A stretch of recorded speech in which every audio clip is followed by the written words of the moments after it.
Hello guys! Good evening everyone! Ayan, kumusta kayo dyan? Ayan, kakagising ko lang guys. Ayan, because this day is my rest day. Ayan, but, nako, parang hindi ko may tutuloy yung rest day ko. Ayan guys, kasi meron akong natanggap na na chat. Ayan, na may pasok na pala akong bukas. That's why, ayan, oh my God! Bukas pa dapat ako magagawa ng video guys at nagpa-plan pa ako na mag-live kaso wala.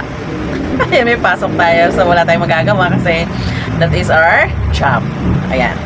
That's why, ayan, gumawa nila ako ng video ngayon. Ayan, para naman, ayan, meron akong masabi sa inyo na hindi ako makakapag-vlog gawa ng biglaan. Yun. So, buti na lang guys, ayan, nabasa ko pa agad yung chat, ayan.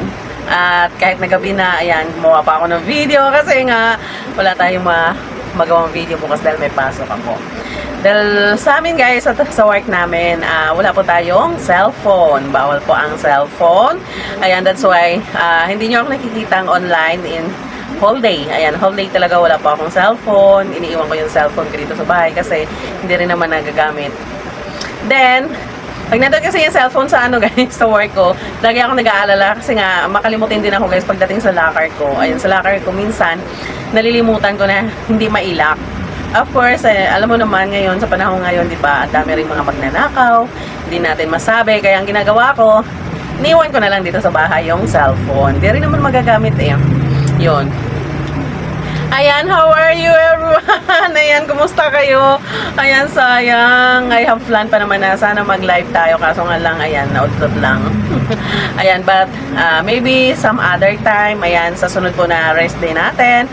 Ayan, dahil pang-araw ako guys. Ayun, so medyo mahaba-haba yung rest day natin next. Kasi sa Sunday, ayan, papasok ko ng Sunday ng morning. Ayan, sa Sunday ng gabi, ayan, nandito sa bahay. Then Monday ng gabi, nandito tayo sa bahay. Morning hanggang gabi pala.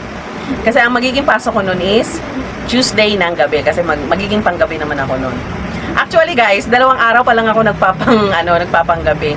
At yung pang-araw ko, nag-start ako nung Tuesday. Ayan, Tuesday, Wednesday, Thursday, Friday. 4 days ako nag-D-shift. Then, naitalon ako sa night shift, ayan, so nag-start ako ng Saturdays, Sunday, ayan, then nag-rest day ako ngayon. Bukas, day shift na naman ako, oh my God. Abnormality po yung yung schedule, but it's okay. Ayan, ang mahalaga, may pasok po tayo, may trabaho tayo, ayun. So, kaya lang nangyayari yun guys kasi nagkaroon ng unman, no? Nagkulang kami ng tao. Kaya kailangan talaga ipantay po yung night shift din, day shift. Ayan, para po hindi masyado mahirapan yung mga security guard na nag-duty. Ayan. So, hindi naman ako against dyan kasi I know na talagang ginagawa nila ng paraan na hindi po mahirapan yung mga nag-duty. Ayan. So, kadalasan naman naging problema namin guys yung assist. Ayan. So, kasi sa sa post namin guys, bawal tayo umalis na wala pong mag-assist.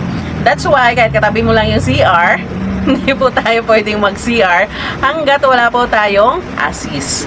Kaya doon po kami nahirapan. Kasi if ever, every time na kailangan namin ng assist, ayan, hindi naman lahat ng mga time magkakaroon ng assist agad. Siyempre yung assist, marami pa siyang ina-assist sa not only you but also the whole family of security, no? So, for example, sa D-shift, ayan, magkakaroon ng 2 assist, ayan, so, kung ilang kayo nag-duty, sila po yung mag-a-assist doon. Kaya, mahirap talaga. Pero pag kompleto, guys, ayan, smooth po. Ayan, wala pong nahihirapan kasi, pag tumawag yung, magpapa-assist, ayan, mabilis po yung assistan.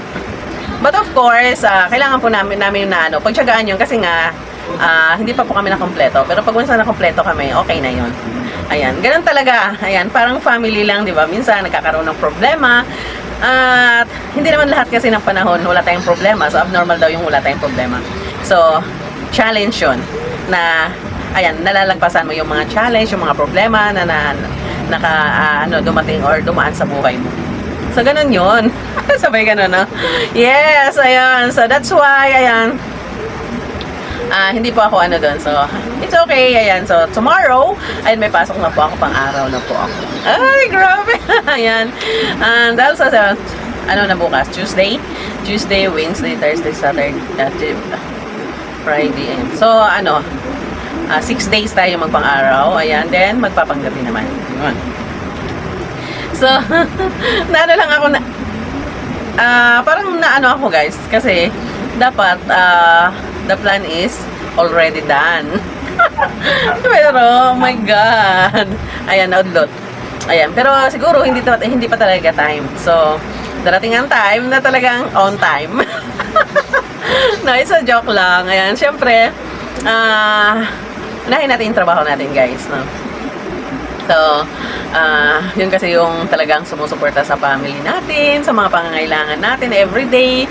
Ayan, kaya hindi po natin pwedeng baliwalain. Sabi nga nila, pag may trabaho ka, ingatan mo yung trabaho mo kasi yun yung bumubuhay sa pamilya mo. Not only for your family, but also for yourself. Ayan. So, mahirap pag wala tayong trabaho, mahirap pag maghahanap ng trabaho. Ang hirap mag-apply, guys. Ayan. So, marami kami mga kasama na, umalis. Ayan. Merong nakapasok agad. Meron naman ding mga kasama kami talagang natenga na hindi pa talaga nakapasok. But, ayan, wish na sana makapasok na sila para kahit pa paano, ayan, maibsan yung mga problema sa buhay, no? Ayan. And also, of course, ayan, yung pangangailangan kasi natin, guys, nahabol tayo, no? Ayan, kailangan natin tumakbo para mahabol natin yung mga pangangailangan natin. Kasi hindi po, as a, human, no? Everyday talaga kailangan natin ng pagkain, kung ano man yung mga pangangailangan natin, marami, hindi na uubos, no? Kaya, ayan, kailangan din natin ng trabaho. That's why, ayan, huwag po natin baliwalain yung mga trabaho natin, ingatan natin, at suportahan po natin yung pamilya natin sa trabaho, of course. May pamilya tayo dito sa bahay, may pamilya din tayo doon sa trabaho natin na kailangan natin ingatan para dire-diretso yung ganda ng trabaho natin, yung flow ng trabaho natin. Yan. Kaya, I'm sorry, ayan. Maybe next time, guys, ayan, mag-live tayo. Pero sa ngayon, wala nang time, ayan, kasi gabi na. Tapos, hindi pa ako talaga nakagawa ng video at hindi pa tayo, pwedeng mag-live. Kasi, ayun, hirap, no? Sinikaplan. Ayan. And hanggang dito na lang muna tayo, guys. Ayan, after this, ayan, mag-plan ulit tayo. Ayan. At huwag na natin sabihin yung plano para matuloy. Kasi yun nga nangyayari, hindi natutuloy, no? Ayan, at hanggang dito lang muna tayo, guys. Ayan, sana, ayun, palagi kayo nandyan. Ayan, panoorin nyo yung mga video ko. Marami po tayong mga video dyan. Ayan, don't forget to watch and share the video. Ayan, at pag nanood po kayo, guys, ayan, mag-comment din kayo para alam ko na nandyan kayo. Ayan, thank you for watching, everyone. I love you all. Mama.